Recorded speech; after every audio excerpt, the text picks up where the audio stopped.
Hey guys, welcome back to my channel on this windy, beautiful day.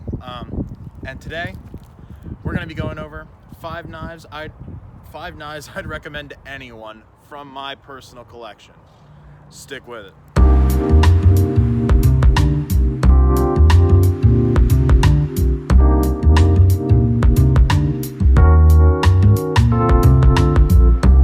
Alright, so I'm not so sure how this audio is going to turn out with all the wind, but hopefully it's okay. I like filming outside, especially when it's like today and it's just beautiful. So we're going to go over the five knives that I'd recommend to anyone from my personal collection. There's plenty of other knives out there.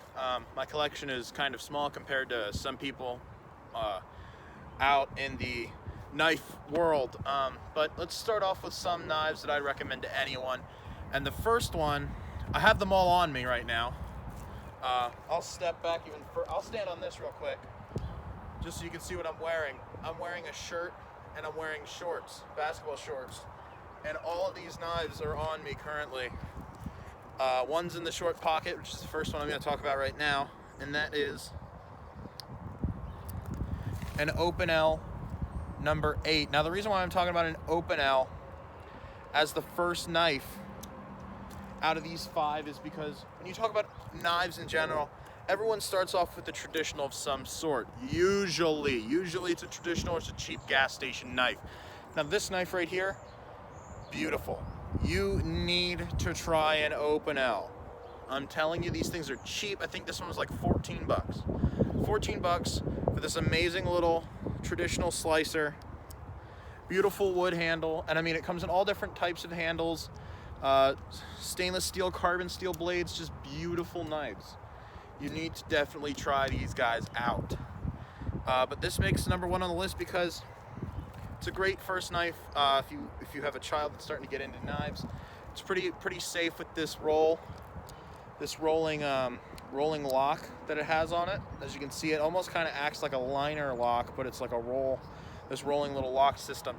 It's just a beautiful little slip joint traditional knife. It's actually a friction folder, not a slip joint, but it's a great knife. And honestly, you can't go wrong.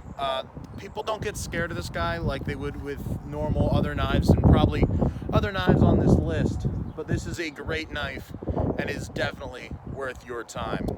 So let's go on to number 4. And these are in no particular order. I just want to make sure that that's a clear statement. These are in no particular order. They're just what I want to pull out and talk about next. The Mannix 2 right here, a Spyderco Mannix 2.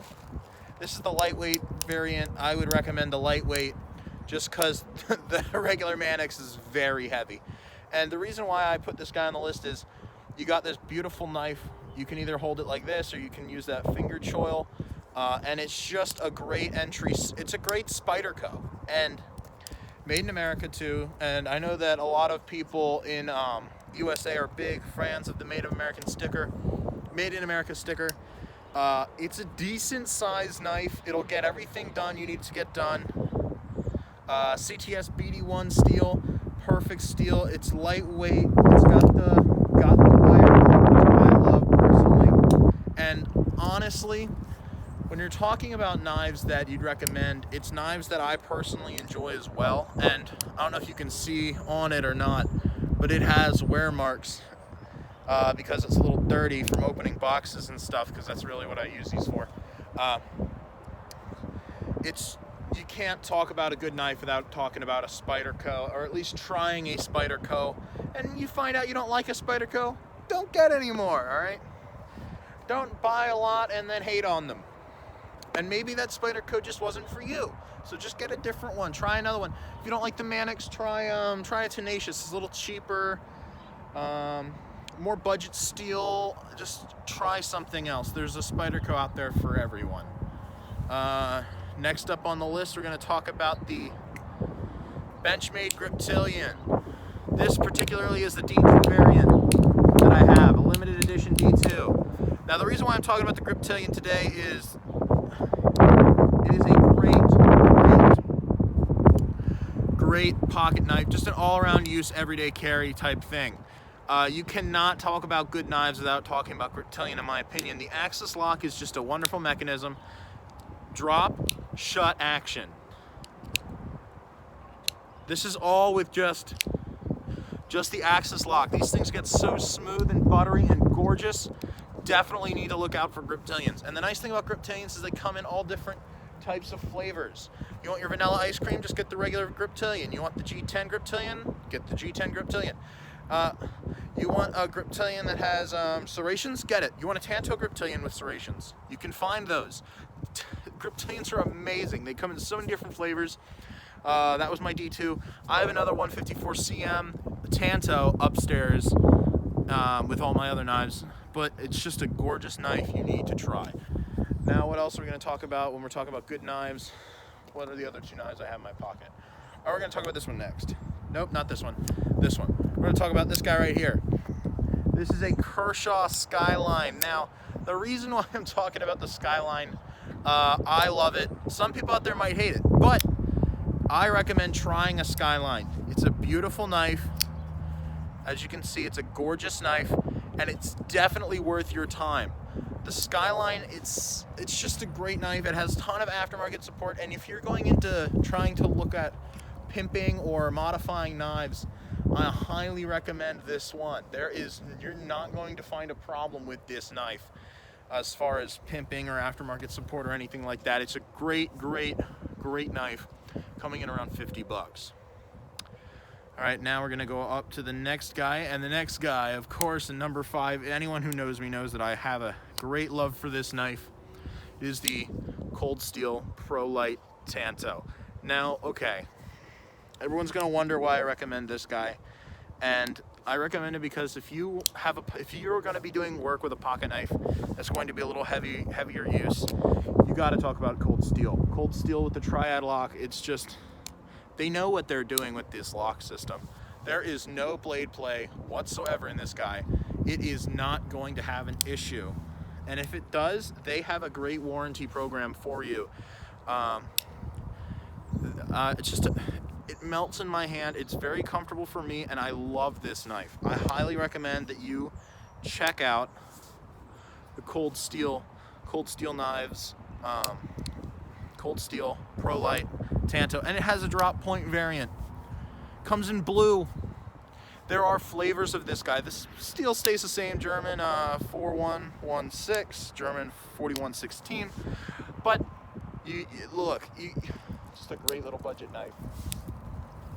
So guys, I was interrupted, but like I was saying, this is a great hard use pocket knife, and look, 25 bucks.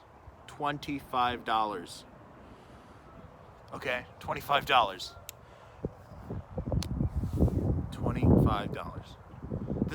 This is the second cheapest knife on this list. And it's the one that I'm recommending for hard use. Figure that one out. Just because I like having cheap knives for hard use. That way, say for some reason, I just slammed it into a log. Say for some reason anything in this knife would break.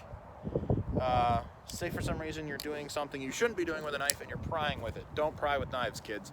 Say you're prying with it and I doubt it would ever happen. Just say this snaps, okay?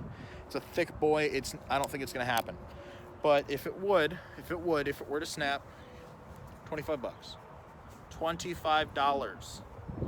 And if this lock fails on you, Cold Steel's got a great warranty system, like I think I mentioned earlier. But I'm kind of just rambling now. But let's be real. This knife will take a lot of abuse that you give it, and don't baton with folders, even though I highly wouldn't recommend batoning with folders. Never do that. But it's just a beautiful beater knife, and just a great beater knife, and it'll take any abuse you throw at it. I got mine on sale for 20 bucks, so it comes in around 25 bucks depending on pricing. And any Cold Steel at this point, any Cold Steel would be a great beater knife for you. So those are my 5 knives. Just to recap real quick, we got the Open L, any Open L sizes that you want. We got the Manix 2 lightweight coming in.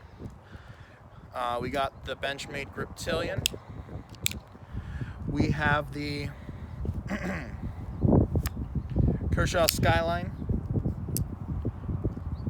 And we have the Cold Steel ProLite Santo.